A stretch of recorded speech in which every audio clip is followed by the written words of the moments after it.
The night post. Rook's feathers shimmered like ink in moonlight, deep and mottled, edged in silence. He stirred atop the crooked limb of a dead pine, watching the stars shuffle their silver shapes across the velvet sky. Beneath him, the valley slept, curled roofs, shivering leaves, soft wind-blown breaths. Rook blinked once. Then again. The air was ready. Tonight, the mail was heavy. Not in weight, paper and string, easily borne in his talons, but in something deeper. A message. An old one. Final. He adjusted the wax-sealed scroll tied beneath his wing. It bore a sigil scorched in amber, a crescent moon, a rose, and a name. Kala, the recipient. His instructions had been etched in dream oak at the nest, a meeting place older than time and built on the breath of clouds. There, dream owls and fox sinkers and whisper crickets gathered with their deliveries. The night post served no kingdom, no master. Only the truth that sometimes words needed wings when the heart failed the mouth. Rook stretched his talons. To the tower of forgotten daughters, he murmured. He launched. Air rushed beneath him like applause. Stars blurred. Wind threaded through his feathers like a harpist's fingers. He flew over sleeping cottages where dogs twitched and windows glowed faintly with night lanterns. Past fields of barley that shimmered with dew and dreams. Rook's eyes, black as storm glass, narrowed on the horizon. There, the tower. It rose like a silver needle from a hill of thorns. The moon hung behind it, pale and waiting. Around its base curled dark clouds, not made of weather, but thought. They moved with mournful intent. Regretful dreams. He banked to the right, slowing. Dreams like that were thick as fog and twice as cruel. He'd have to fly low, careful. One misstep and he'd be tangled in memories not his own. As he descended, he recalled the father's final breath. A man curled in a bed of withered jasmine, lips cracked, whispering, "Tell her I wanted to hold her." Just once. Just once. Rook had seen many partings. But this one, a letter sealed with a kiss he never gave, clung to his feathers like frost. The wind grew colder. Shapes stirred in the fog. Not beasts, but emotions with teeth. Regret wove itself into forms, a mother turning away at a hospital door. A child watching a train vanish. A lover who forgot the sound of her own laughter. One shape saw him. It rose with a groan, unfolding like smoke and guilt. A great head, hollow-eyed, opened its mouth. "You carry truth," it said, voice trembling. "We carry doubt." Rook wheeled sharply, flapping once, twice. He tucked his wings and dove under the arch of the mist creature's ribs, skimming close to the thorns that circled the tower base. "No truth here," the shape murmured. "Only silence." Rook didn't answer. He couldn't afford to. The tower's wall was smooth, old as sorrow, and spiraled without window or door. But Rook knew. He felt the call of dream ink, sleeping breath reaching. The daughter, Kala, slept within. She'd never met her father. Didn't know his name. But still, her dreams whispered someone was missing. Rook landed on the ledge near the very top. A single bloom had cracked the stone, a wildflower, purple and stubborn. He hooted once. The wall shimmered. A seam appeared thin as a crack in a memory. He slipped through it. Inside was a room of silence. Dust motes hung like galaxies in still air. The girl lay curled in a bed shaped like a petal, her breathing slow. Her hair fanned across her pillow like black lace. Rook walked gently to the bedside. She did not stir. He looked at her. She looked like him. No, like the man who had passed. Same eyes. Same tilt of chin. She was not broken, not waiting, but missing a note in a melody she didn't know was sung for her. He untied the letter. It was warm. Not in temperature, but in meaning. The ink glowed faintly. The seal pulsed. It wanted to be read. Not aloud. Not yet. But soon. Rook nestled the scroll against her hand. As soon as skin touched parchment, the dream twisted. The room bent. Walls vanished. Wind howled. And Kala opened her eyes. But not in waking. In dreaming. And she saw an owl staring at her with eyes full of sorrow. Kala stood in the middle of a dream meadow, barefoot in silver grass that hummed beneath her toes. Stars floated low, drifting between the blades like fireflies that had forgotten their way. The sky was endless and close. And at the edge of this quiet infinity sat an owl, black as midnight, holding a letter between its beak. She blinked at him, confused. "I don't remember dreaming of owls," she said softly. The owl tilted its head. Something rippled at the edges of her vision, a shiver of something deeper than sleep. Then she saw it. The scroll in his beak bore a sigil she'd never seen, but somehow knew. A moon. A rose. Her name. Kala took a step forward. "Is that for me?" she asked. Rook fluttered down to a twisted tree that hadn't been there a moment ago. He dropped the letter onto a stone table that rose from the grass. With a hoot, he nudged it forward. Kala reached out. The The moment her fingers brushed the parchment, warmth spread up her arm, startling, soft. Like sunlight. Like a lap she'd never rested her head on. Like hands that never rocked her to sleep. She broke the seal. The handwriting was rough, angled, smudged in places as if the writer's hand had trembled. My dearest daughter, you don't know me, and I have no right to ask for anything. But I needed you to know I thought of you every day. I kept your first photo beneath my pillow. I wasn't brave. I was afraid I'd hurt you like I hurt your mother. So I stayed away, thinking I was protecting you. But now, as my breath fades, all I want is to say, I'm sorry for leaving you a question instead of an answer. You were never unwanted. You were always my miracle. Forgive me if you can. If not, know that I loved you even from a distance too far. Your father, Elias. Calla didn't realize she was crying until the tears touched the letter, making the ink bloom. The meadow dimmed. Rook stood silent, unmoving. Something cracked inside her, an ache she hadn't known had a name. Not anger. Not grief. Something softer. Like the sound of footsteps never taken down a hallway. Like a lullaby hummed in a different lifetime. Why now, she whispered. The stars above her pulsed once. Rook took flight. Not away, but upward. Spiraling. Circling her. The meadow blurred, shifting. Now she stood at the base of a tower, her tower, watching it vanish, stone by stone, regret by regret. The dark clouds lifted. The shapes that once guarded her dreams with sorrow melted into mist. Calla looked down. The letter had become a feather in her hand. A black feather warm with memory. And she heard his voice, just once, like the rustle of leaves in autumn. Calla. Her name, spoken in the tone only a father could find. She woke up. For the first time in years, the walls of her tower bedroom were bright with dawnlight. She sat up, breath trembling, hands still outstretched. The scroll was gone, but the warmth remained in her palm. Outside the tower, unseen, Rook circled once, then soared into the fading dark. The letter had been delivered, but his night was not done. More messages waited. More souls drifted on the edge of apology and forgiveness. And he, courier of the quiet, keeper of unsent truths, would carry each one between the worlds as long as stars still turned. Rook flew with the hush of knowing when not to speak. The wind beneath his wings shifted with dawn, a pale breath threading through the high pines and sleepy chimneys below. He had left Calla's dream behind, but the feather of her father's letter still clung to his soul, a phantom warmth, fading slow. Some delivery stuck that way, not because of what was said, but because of what had never been. The world of sleep thinned as the morning crept up from the east, washing the land in reluctant gold. Rook angled his wings westward, where shadows still clung like secrets. There was time for one more route before he returned to the nest. He landed briefly atop a weather vane shaped like a sailing ship, letting the breeze rock him. Beneath him, the town of Falomir exhaled steam from chimneys and bakery windows. The scent of rising dough and burnt sugar mingled with the damp notes of dew-wet cobblestone. Rook gave a low, private hoot. He had flown here many times. But this morning, something new shimmered on the dreamed pool. The dream pool wasn't a place, not really. More like a pull. A weightless tug in the feathers that told him someone has written something that must be read. The dream pool had no schedule. It obeyed no postmaster, but it never lied. Rook closed his eyes. Let the current take him.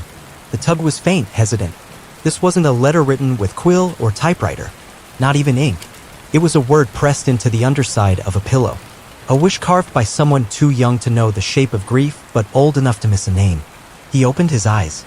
The wind answered. He launched again, banking toward a narrow stretch of coastline where cottages tilted like old books and gulls cried in the hush. Past them, up on the cliffs, was a greenhouse, glass shattered at the corner, ivy curling like fingers through its ribs. There, in a bed barely big enough for a quilt, slept a boy with curls made of dusk and a thumb tucked just beneath his cheek. Rook landed on the sill. The boy stirred, then stilled. His breath came slow, patterned, deep in dream. Rook tilted his head. No letter. No envelope. Only the faint shimmer of an unspoken request. If she can hear me, tell her I found the marbles. I kept them. I know she said not to cry over them, but I still do. Is it okay? Is she still mad? A child's apology. Whispered to no one, yet flung skyward in sleep. Rook closed his eyes. Then, with careful talons, he plucked a piece of sea glass from the sill, its color green like the marbles in question. He tucked it beneath his wing. No post had been written from the other side. But sometimes the owl flew both ways. Back at the nest, where the stars pooled in silver bowls and clouds curled into roosts, the elders gathered. Tilda the bat who delivered lullabies to widows, Grin the crow who carried jokes from ghosts, and several silver foxes who had long since forgotten their own names. Rook landed on the ledge, sea glass in beak. Tilda looked up with ancient eyes. Another unanswered dream? Rook nodded. Grin clacked his beak. Those are the loudest. The sea glass was set into the archive, where unspoken things waited to be replied to someday. Before he could rest, another pulse flickered in his feathers. He turned his head sharply. Tilda saw the shift in him. Already? Another pull. Rook stared into the distance, where the sky thickened like ink spilled too fast. This one wasn't a child. It wasn't even a person. It was a tree, and it was dreaming of the woman who used to sing beside its roots. The tree's dream reached him like a low hum through old wood, steady, mournful, filled with the ache of waiting. Trees did not dream as people did. Their memories weren't flashes of moments or voices. They remembered in rhythm, in the weight of footsteps, in the way light touched bark through certain seasons. In the hush after a lullaby ended, Rook flew over the hills toward a glade too quiet for birdsong. Once it had been a garden. Now it was forgotten, buried beneath nettles and the heavy quilt of time. A single oak stood at the center, vast, ancient, hollow in parts, but alive in ways that couldn't be measured by leaves. He landed on a twisted branch, watching. The tree dreamed of her again. The woman who had come each morning with a teacup and a song, who pressed her back to the bark and read aloud from books that no one else heard, who wept once, just once, when no one was watching. The woman who had planted daffodils near the roots and whispered secrets into the moss. Rook listened. She hadn't returned in many years. But the tree remembered, and in its slow, green way it was afraid that memory wasn't enough, that its song, her song, would fade without someone to carry it. Rook closed his eyes, felt the pulse of that fear. Then he did something unusual. He sang, not with words. Owls do not sing in the way finches do, but his hoot carried rhythm, steady and deep, laced with dream magic. He sang the memory the tree could not shape, the sound of her laughter, the warmth of her hand resting against bark, the crinkle of her apron as she knelt to clear weeds. As he sang, something stirred at the base of the tree. A sprout. Small. New. Glowing faintly. A sapling born not from seed, but from memory held too tightly to die. Rook flew down and nestled near it, one wing outstretched to shield it from the cold. The tree exhaled, deep and slow and grateful. Another message delivered. Another silence answered. Rook stayed until the stars returned. When he flew again, he circled the nest just once, then landed beneath the great bell, the signal that a rest was earned. Tilda met him with a soft smile, folding her wings like a shawl. "You're late." He bowed his head slightly. They needed time. Tilda brushed his feathers with one claw. "The tree. A song. Remembered." "Good," she said. "Some dreams don't want answers. Just someone to keep watch." He hooted once in agreement. But before he could close his eyes for the day, the wind shifted. A cold pulse ran through his chest, sharp as a thorn. He stiffened. This message was different. Older than even the nest. Older than stars.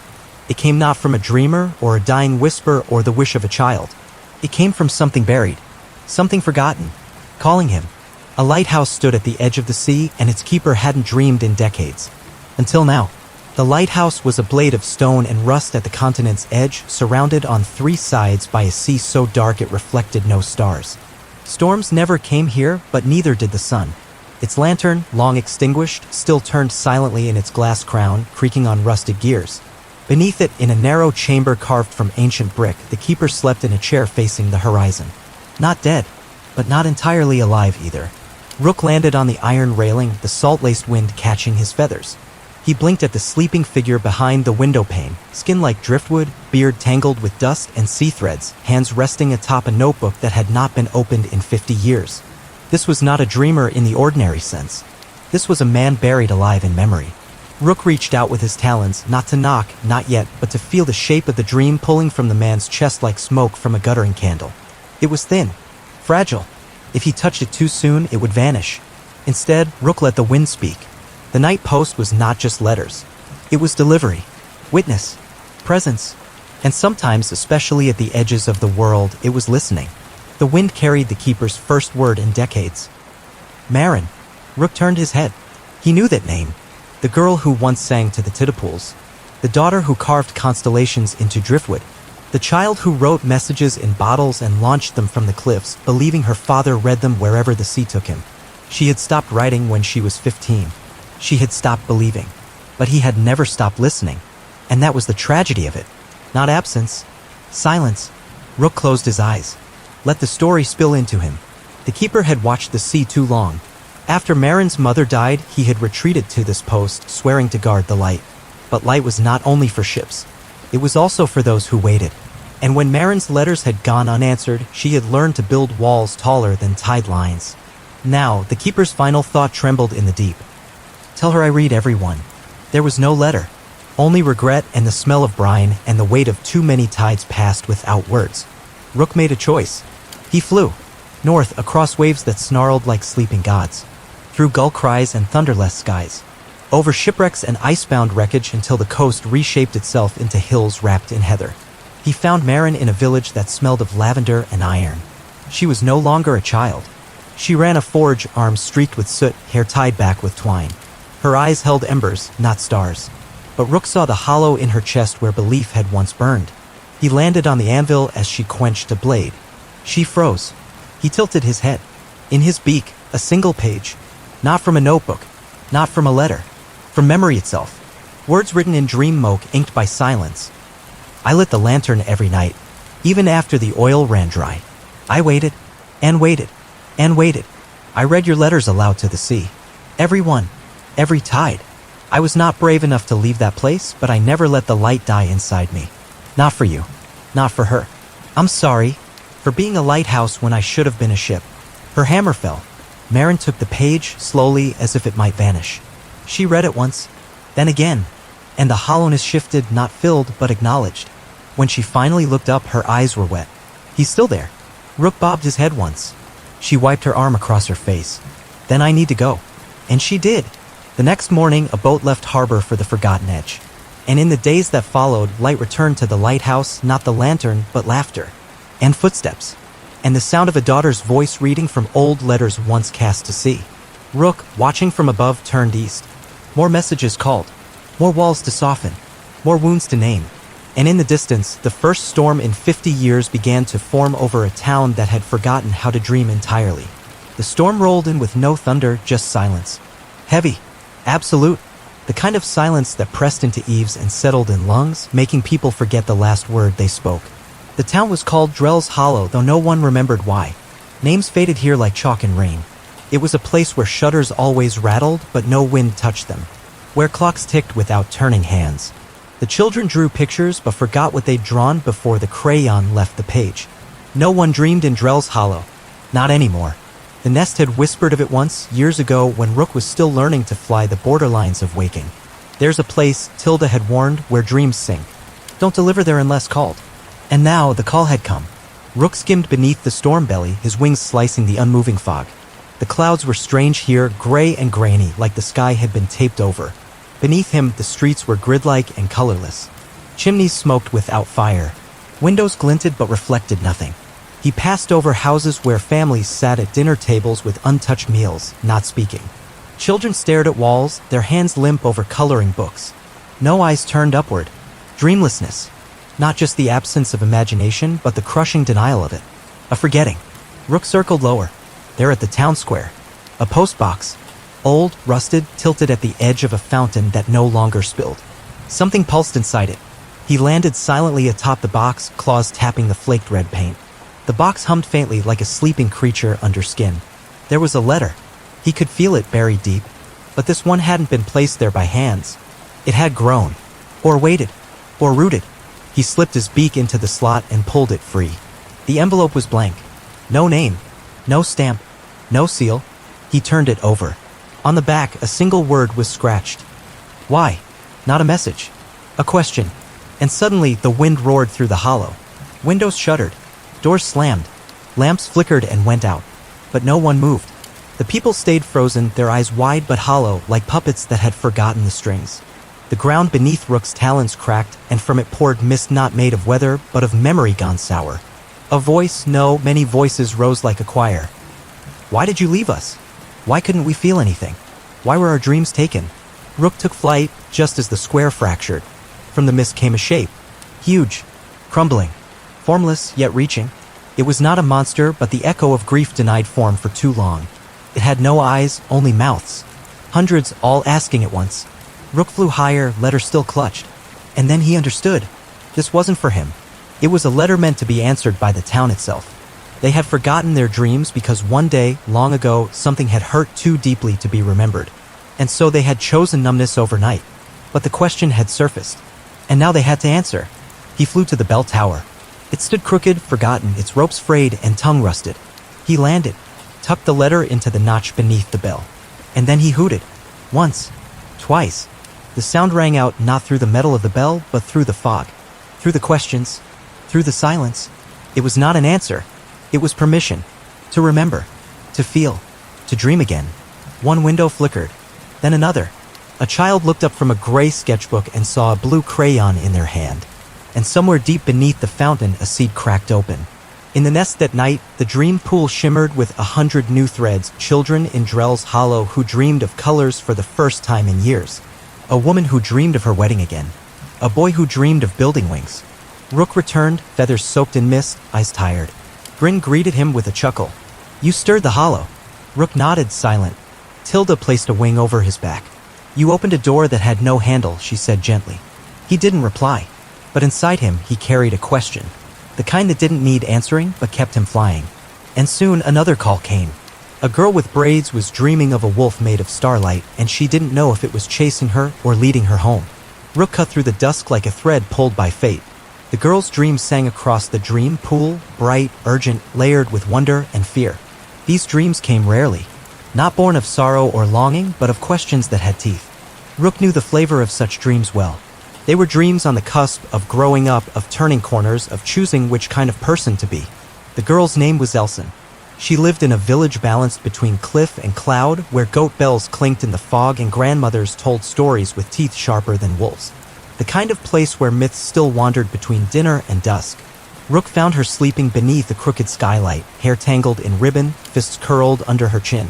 The room around her pulsed with moonlight and the flickering shadows of paper stars stuck to the ceiling. He perched silently on the sill and watched her dream unfold.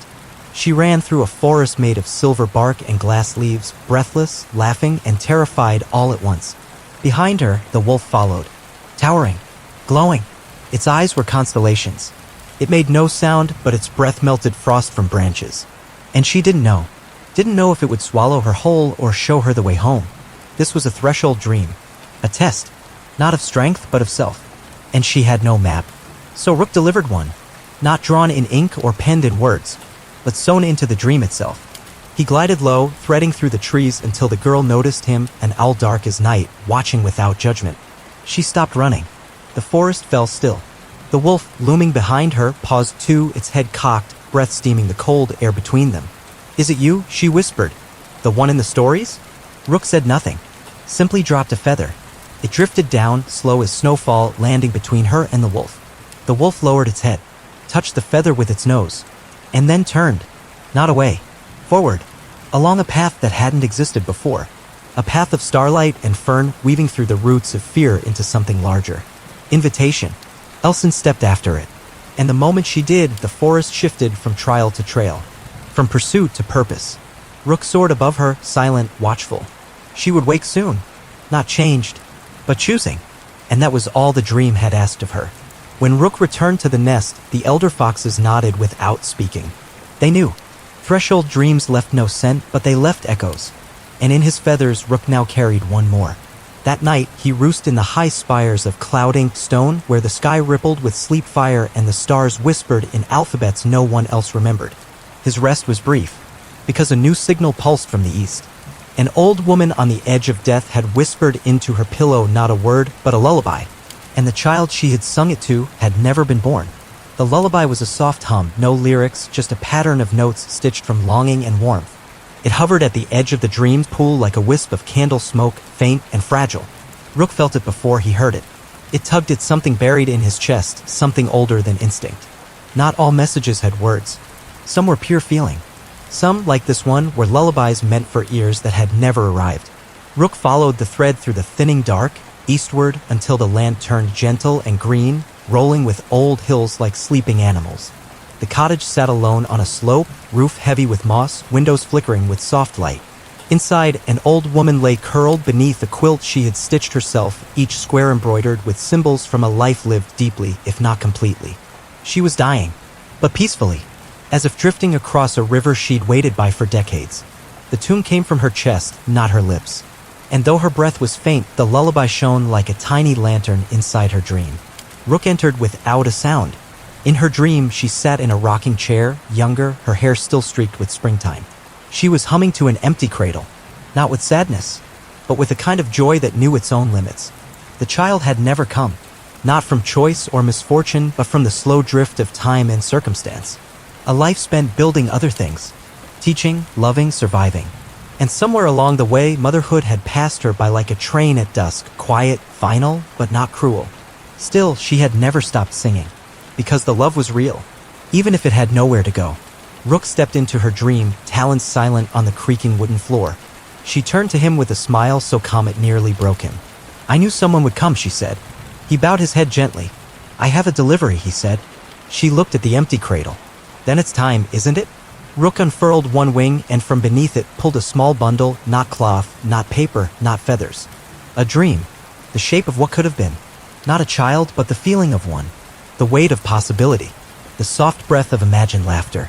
He set it gently into the cradle. The woman reached out and touched it, not to claim, not to weep. Just to feel. "Thank you," she said. "You sang," Rook replied, and dreams heard. The dream flickered. The rocking chair faded. The lullaby softened. And the woman exhaled her final breath. Rook stood alone in the quiet nursery, now dissolving into dawnlight. Another letter, unsent but no less important. He left the cottage as birds began to stir in hedgerows and the horizon blushed with gold. That evening, the nest glowed with lullabies caught in lanterns, each one gently flickering with warmth. Tilda caught his eye as he landed. "No name?" she asked. "No need," he answered. She dreamed of love, the fox elder said from a higher branch. And it was delivered, Rook finished. They fell into silence together. But it was the kind of silence that hummed. Full. Satisfied. And before the stars fully stitched themselves across the sky, a new call came. This one trembled. A young man had written a letter he never planned to send because it was addressed to the part of himself he was afraid to meet. The letter was folded 7 times. Each crease had been pressed with trembling hands, each fold a hesitation, a second guess. It smelled faintly of ink, of rain-damp paper, and of fear. Rook found it tucked beneath the floorboard of a narrow attic room in the city of Grain L, an old quarter carved between iron bridges and rain-stained rooftops. The house was packed with books that had never been read, jackets with price tags still dangling, and mirrors all turned to the wall. The man who lived there, Joran, was not asleep. But he hovered close. His eyes were closed, his breath shallow. Not from illness, but from something quieter, heavier. A kind of ache that had nothing to do with the body. He lay curled beneath a window, one arm slung over his eyes, as if even the dark was too bright. He had written the letter a year ago. Then sealed it. Then hidden it. Rook did not need permission to carry what was never sent. The night post served the words that needed witness, even when written for no one but the self. He lifted the folded pages with his beak, careful, and let the dream pool show him Joran's sleeping shape. In the dream, the attic was empty. All the mirrors hung properly. Light streamed through the glass, warm and gold, touching everything Joran thought he'd lost. He stood in the center, wearing a coat too big for him, hands shoved in pockets. His posture was wary, like someone who expected a blow. Rook landed on a floating rafter. Dropped the letter into the space between them. Joran stared at it. Hesitated. "Is it time?" he whispered. Rook blinked once. Joran crouched. Unfolded it slowly.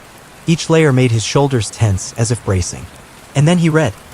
"To the boy I keep locking away. I'm sorry for the times I silenced you. For the years I called you names louder than the ones others gave you.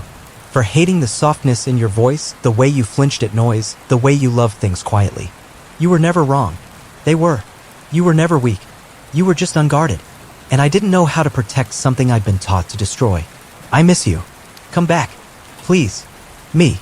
Joran folded the letter back up, hands shaking. And for a long moment, he just stood there, breathing. Then he opened one of the mirrors. Faced it. Faced himself.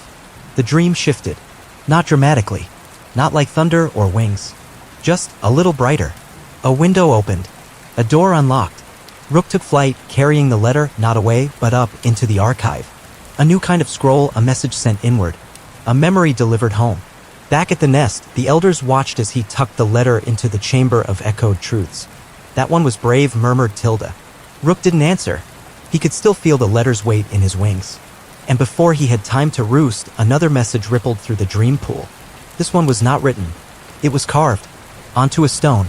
beneath a tree, by hands that no longer remembered the name of the person buried beneath. The stone was old, worn smooth by rain and moss, the edges crumbled like memory under time's steady breath.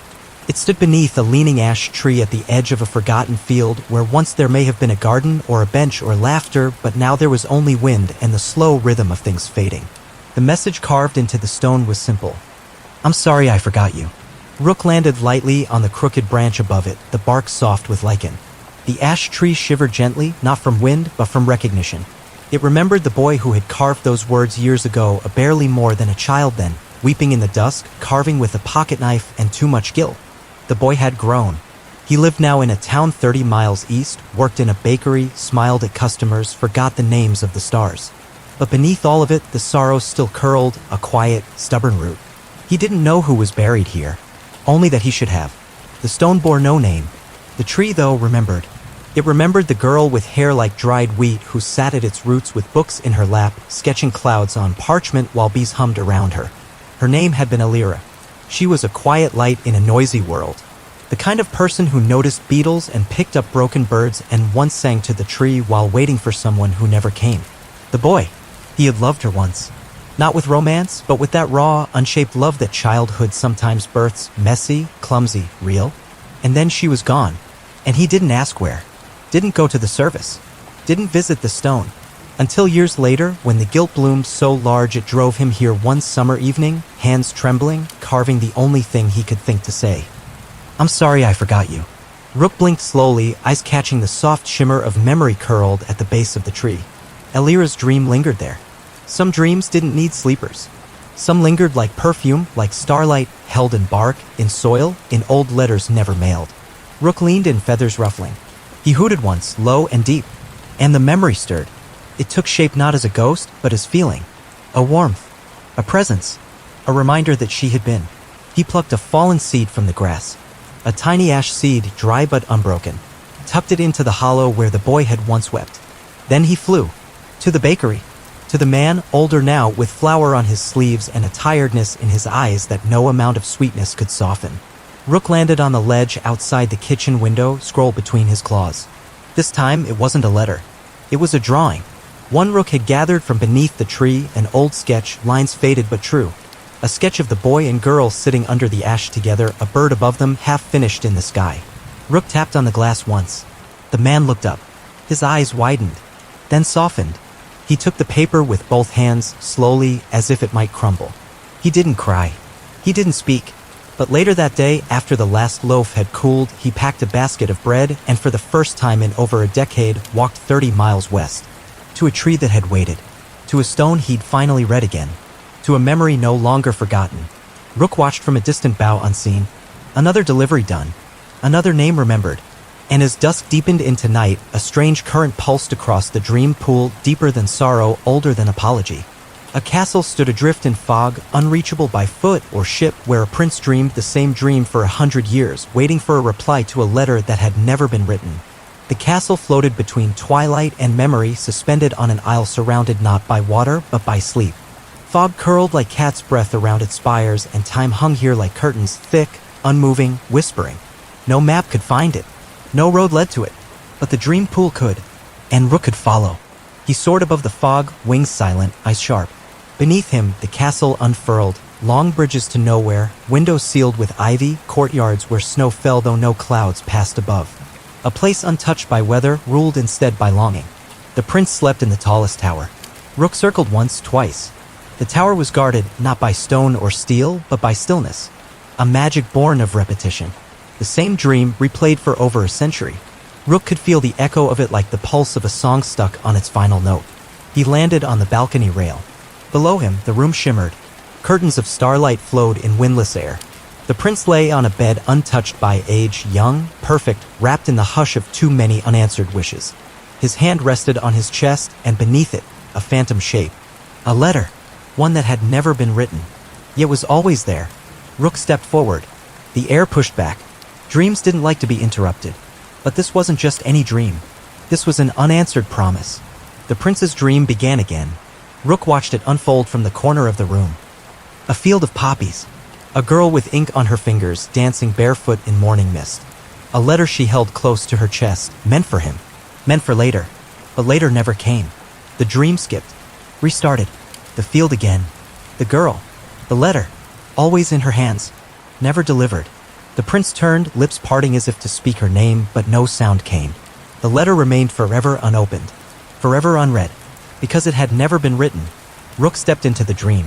The fog thickened. No interruptions, a voice whispered from nowhere. But he was not interrupting. He was delivering. From beneath his wing, he withdrew a scroll made not of parchment, but dream-woven thread. Pieced together from whispers, from ink droplets spilt by mistake, from stares across long tables and almost letters burned in fireplaces. He'd spent years gathering them. The nest had stored fragments. Bits of what the girl, her name had been Lyra, meant to write. Every draft started and abandoned. Every sentence whispered to no one. Every truth too fragile to be sent. He had stitched them into one letter. He laid it on the prince's chest. The dream paused, then shimmered. The poppy field wilted into a new scene. The girl, Lyra, sat at a desk, candlelight on her cheek, pen steady. She wrote, "You changed me. I thought love had to be grand and painful. You taught me it could be quiet. That holding someone's hand while saying nothing could be the loudest truth. I never told you. I was too afraid. Too late. But I loved you. I did. I do." The letter glowed. The prince opened his eyes. Just a little. Not waking, but aware. He exhaled. A breath that had waited 100 years. The castle sighed with him. Its spires relaxed. Its bridges uncurled. A single poppy bloomed on the sill. Rook stepped back, his task done. This delivery had taken more than time. It had taken memory. But even a letter that was never written could still be delivered if someone remembered how. As he soared into the breaking dawn, a voice followed him, not a whisper, but a hum. Lyra's voice, not from the dream, but from somewhere new. Somewhere waking. Because sometimes when a message finally arrives, the sender wakes up too. The wind tasted of sunlight and cinder. Rook flew high above sleeping fields, his wings brushing the blue edge of day. The castle of forgotten dreams faded behind him, its towers now soft with peace, its long silence finally broken. Below, the world stirred, barns lit with early lamps, crows announcing the morning, roads beginning to remember footsteps. But Rook was not finished. The dream pool trembled again. Not with a letter. Not with a lullaby. But with a name. A name whispered over and over, desperate like a prayer echoing in an empty room. Jonah. It came from a hospital room tucked deep in the city, a room that smelled of antiseptic and long hours. There, a woman slept in a chair, her head bowed, her hands still curled in the blanket of the small boy who lay in the bed. He didn't stir. Machines blinked quietly beside him. He had been in the coma for nearly 6 months. Doctors came. Nurses came. Hope came and went like seasons. But his mother stayed. And every night, before her exhaustion took her, she whispered his name like a key, hoping one day it would fit the lock again. Jonah. Rook arrived with dusk. He landed on the iron bed frame, folding his wings with reverence. The boy was dreaming, but barely. His mind a maze of quiet shadows, lit only by that name, spoken again and again like a distant lighthouse. He followed it. Inside, Jonah wandered alone in a city of fog. His shoes made no sound. The buildings were shaped like half-remembered toys, streetlights curved like question marks. He wasn't afraid, but he didn't know how to leave. At the edge of the city, a gate stood sealed. A sign above it read, "Wake," but it bore no handle. No hinges. Just a slot. A mail slot. Jonah stared at it, brow furrowed. How do I open it? No one answered. Until Rook landed beside him. He held no letter. He didn't need one. Instead, he pulled a key from under his wing, not made of metal, but of words. Of the name. Of Jonah. Spoken again and again, shaped in love and worn by hope. Rook dropped it gently at the boy's feet. Jonah bent, picked it up. It fit the lock.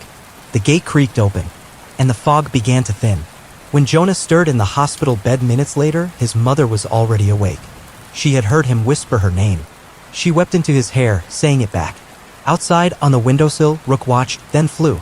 Another return delivered. But as he rose toward the stars, the dream pool did something rare. It shimmered dark. A warning. A ripple that spoke not of delivery, but danger. A message had been stolen. Intercepted. Somewhere beyond the western ridges, a figure moved through dreams not to heal, but to feed. A message meant for a mother had been taken. And in its place, a dream of loss had bloomed like poison. Rook's talons curled. No one interfered with the post. Not even Nightmare. Nightmares weren't rare. They were part of the dream world's rhythm, natural, even necessary. Fear taught. Grief warned. Doubt shaped decisions. But there were rules. Boundaries. Even nightmares followed them. This one didn't. Rook flew with urgency, each wing beat sharp as a bell toll. The stolen message pulsed through the dream pool like a torn thread snagging on every other dream it brushed. A letter that had been meant for comfort, for forgiveness. Now twisted into something else, something cold. He crossed the western ridges, past the silent windmills and the dead orchard, into a valley where the stars dimmed without clouds. The dream here was bruised. He landed in the center of it, an abandoned playground, rusted and overgrown. The swings moved without wind. The seesaw groaned under invisible weight. In the sandbox, a little boy sat alone, head down. His name was Eli. He was only 5. He had been dreaming of his mother. She lived far away, working long hours in a city he didn't understand. Every night, he dreamed of her walking toward him, arms outstretched, whispering soft apologies for missed birthdays and phone calls that dropped too soon. But tonight, her face was missing. In its place, smoke. Her voice was warped. The message she had written, a letter left in his lunchbox, never found, was gone. In its place, a whisper. She forgot you. She doesn't want to come back. You're too much. Rook's feathers bristled. This was no dream. This was sabotage. The air split behind the swing set. From it stepped a figure draped in robes made of shredded pages, ink blurred, parchment blackened at the edges. Its face was shifting, at once a crow, a man, a smear of ash. It moved like static between stations. The post taker. An old name. A broken rule. They once worked the dream pool like Rook, but long ago they had ceased to deliver. They had begun to hoard, consuming messages, twisting meanings, feeding on unsent feelings like spoiled fruit. Rook hissed, a deep, guttural sound no all should make. The figure tilted its head. You're early, it rasped, voice stitched from 1,000 regrets. You're trespassing, Rook answered. It was never theirs to read, the post-taker whispered, gesturing to the boy. Why waste such sweetness on those too young to understand?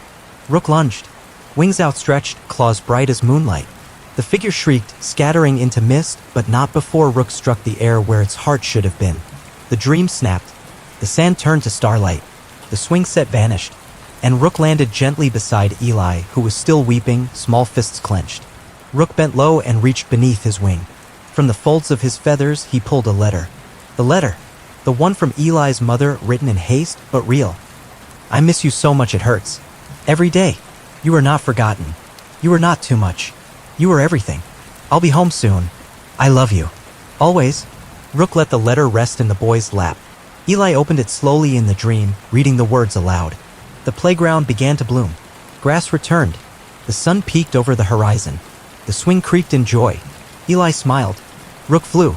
Back through the thinning fog, feathers singed with echo. The post-taker was not defeated. Just warned. Back at the nest, the dream pool shimmered with unease. Tilda greeted him with narrowed eyes. You found it. Yes. Was it alone? No. Grin fluttered down beside them. It's hungry again. Rook looked westward. He would need to fly farther next time. And faster, because another message had gone dark. A letter addressed not to a person, but to time itself. A girl was trying to write to her future self, begging not to forget who she really was. Time, as the nest understood it, didn't run in a straight line. It coiled. It folded. It skipped and looped like ribbon in wind. Most dreamers moved through it without noticing, but now and then one would reach across the folds. That's what the girl was doing. Her name was Kalra. 15 years old. Still too young for certainty, too old to be untouched by doubt. She sat at a desk in her attic bedroom, light from a hanging lamp pulled around her, and in her dream, a conscious dream, a rare kind, she wrote furiously. As if racing against something. She wasn't dreaming of others. She was dreaming of herself. But not now. Years from now. Older. Distant. Lost in a world of meetings and mirrors and unfamiliar names. Don't forget me, she wrote.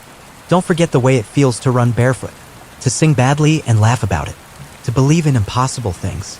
Don't forget how much you loved the smell of rain. Or how you always cried when books ended. Please. She paused, then added. And don't lie to yourself. I know you'll want to. This was no ordinary letter. This was a message forged in defiance of forgetting. Rook arrived as the final word dried. He landed softly on the attic's dreamwood floorboards. Kalra looked up, startled but not afraid. Her eyes were wide, brimming with hope. You're real, she whispered. He blinked once. You're here to take it? She asked, holding out the folded page. Rook stepped forward, took it gently in his beak. Kalra reached out, not to take it back, but to touch his feathers. Make sure she gets it, she said, even if she doesn't believe in me anymore. Then she closed her eyes. The dream faded. Rook launched into the sky. But this delivery was different, because the recipient didn't exist yet. The nest did not often meddle with time. It was dangerous. Memories could unravel, futures could fork. But a message written from present to future self was a sacred exception. A promise letter. And promise letters had only one place they could be kept. The vault of becoming. Rook flew higher than he had ever dared. Past the dreamspool's crown. Past the roosting place of comet dreams. Past the murmuring oracles who watched the tides of what might be. The stars around him blinked in languages only owls knew. Time flexed and bent beneath his wings. And then he reached it. The vault was not a building. It was a spiral of floating keys. Each key was a letter held in waiting, glowing softly, humming with potential. They drifted in orbit around a hollow that pulsed like a heartbeat. Rook added Kaura's letter. Immediately, the spiral shifted to accept it, carving space for a promise to a future self who had not yet forgotten but one day might. As the letter slipped into place, Rook felt it echo outward. Years from now, a woman tired, dressed in clothes that didn't quite fit her soul, would open a box she had nearly thrown away. She would find the letter. And remember that she once sang badly and laughed about it. That rain smelled like freedom. That impossible things once felt possible. And she would begin to hum. Off-key. Beautiful. Back at the nest, Tilda waited beside the dream pool, a cup of starlight in her claws. You were gone long, she said. Rook nodded, feathers glinting with constellations. Did it reach her? Not yet, he said softly. But it will. Grin chuckled from above. Hope delivered ahead of time. Risky. Rook looked west again. Necessary. And then the sky pulsed. Once. Twice. Urgent. A message had gone missing. A real one this time. Torn mid-delivery. Dropped between dream and waking. And where it fell, someone had begun to forget who they were entirely. The edge where dream met waking was a fragile place, a narrow line traced in mist and memory. Crossing it was like walking on thin glass, where a single misstep could shatter identity into 1,000 forgotten pieces. Rook felt the fracture before he saw it. A pulse of absence, a dark ripple spreading through the dream pool like ink spilled on silk. He followed it to a small town called Greybridge, a place folded in fog and shadow where faces passed like ghosts and names slipped through fingers like smoke. Here lived a woman named Maeve. Once, Maeve had been a brilliant artist, her hands weaving colors from light and shadow, her eyes seeing the hidden songs in stone and sky. But something had cracked inside her. A memory stolen, a dream torn apart. She no longer remembered who she was. No longer recognized her own reflection. No longer dreamed. Rook found her sitting on a park bench beneath skeletal trees, clutching a worn sketchbook she didn't recall filling. Her eyes were glassy, searching for something lost in the fog of forgetfulness. He landed softly beside her, a letter tucked beneath his wing. She looked up, startled. You're real? She whispered. He bowed his head. From his feathers, he produced the letter, a message from her own past, written in ink and hope. Maeve, you are not lost. You are the artist of light and shadow, the dreamer of unseen songs. Remember the colors you chased, the mornings you woke to create. You are more than forgetfulness. Come home to yourself. With love, Maeve. Her fingers trembled as she unfolded the letter. A tear slipped down her cheek. And then the fog around her eyes cracked. For a moment, just a flicker, but enough. The colors around her shifted. The trees seemed to breathe. The air smelled of rain and possibility. Maeve closed her eyes, took a deep breath, and remembered. Rook watched as the first spark of recognition lit her face. She looked up. Thank you, she said softly. And in that moment, the dream pool brightened like dawn breaking through a long, endless night. Back at the nest, Tilda smiled. Another delivered. Rook nodded, but the ache inside him remained. Because somewhere out there, in the dark folds between dreams, the post-taker was still waiting. Still stealing. Still hungry. And the night post was running out of time. For the next letter was not just lost. It was shattered. Scattered across a soul on the brink of disappearance. And only Rook could gather the pieces. Because sometimes the hardest delivery wasn't to others, but to oneself. The soul that was breaking belonged to a young man named Elier. He had once been whole, once been bright, but the weight of forgotten pain had pulled him apart, memories splintered like glass, shards sharp and scattered, each one a fragment of who he was.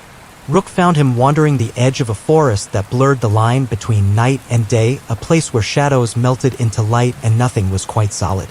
Elier's dream was fractured, broken into pieces that floated just beyond his reach, like stars hiding behind clouds. He reached out, hands trembling, but the fragments slipped through his fingers. He was lost in himself. Rook perched on a low branch, watching. He could feel the pieces. They called to him. A name. A face. A laughter that once had filled a room. But the boy in the dream could not hold them. So Rook began to gather them, one by one. A memory of his mother's lullaby. A forgotten smile shared with a friend. A promise made beneath a summer sky. With each piece tucked beneath his wing, Rook wove a new letter, not written in ink, but stitched from hope and remembrance. He descended to Elia, laid the letter gently in his hands. Elia's eyes widened. He opened it slowly. The fragments glowed, and for the first time in a long time, Elia smiled. The dream around him shifted from broken to whole, from lost to found. Rook took flight. The stars were fading, but the night post was not done yet, because beyond the horizon, a final letter waited. One that would ask the ultimate question. Can a message truly heal what has been broken? Or must some wounds remain unread forever? The answer lay ahead in the place where dreams and waking meet, and where Rook would have to fly deeper than ever before. The border between dream and waking is a veil thin as spider silk. Tug it too hard, and the world tears. Pull it gently, and you glimpse the infinite. Rook had flown this border before, but now the pull was stronger. A call like the low hum of a forgotten song, echoing from a place no dreamer dared visit, the threshold. The threshold was neither night nor day. It was the space where all broken things gathered, where lost messages waited in limbo, where unfinished stories hung suspended like fragile lanterns in the dark. And in its heart was a chamber carved from starlight and shadow, a room where one final letter waited, burning with a sorrow deeper than all the others combined. Rook entered the chamber. There, on a stone altar, lay a letter unopened. The paper was fragile as cobweb, ink faded but still legible. It was addressed simply, to the one who will carry this home. Rook's talons brushed the letter carefully. He read the words, not with eyes, but with feeling, memories flooding him, sharp and raw. The letter was from a mother, to her child, written when she was too tired to hope, too broken to believe, but filled with love so fierce it shone through the cracks. My child, if you ever find this, know that I tried. I tried to be better than my fears, better than my silence. I failed sometimes, but I never stopped loving you. If you are broken, I am broken too. And if you are lost, I am lost as well. But maybe, just maybe, we can find each other again. With all my heart. Mother. Rook folded the letter with reverence. He knew what he had to do. This was not just a delivery. It was a crossing, a healing, a promise renewed. He spread his wings and soared beyond the threshold, beyond the veil, toward the waking world. Toward the child who had waited too long. Toward the mother who had never stopped hoping. Toward the dawn. Because sometimes the night post did more than carry letters. It carried home. The end.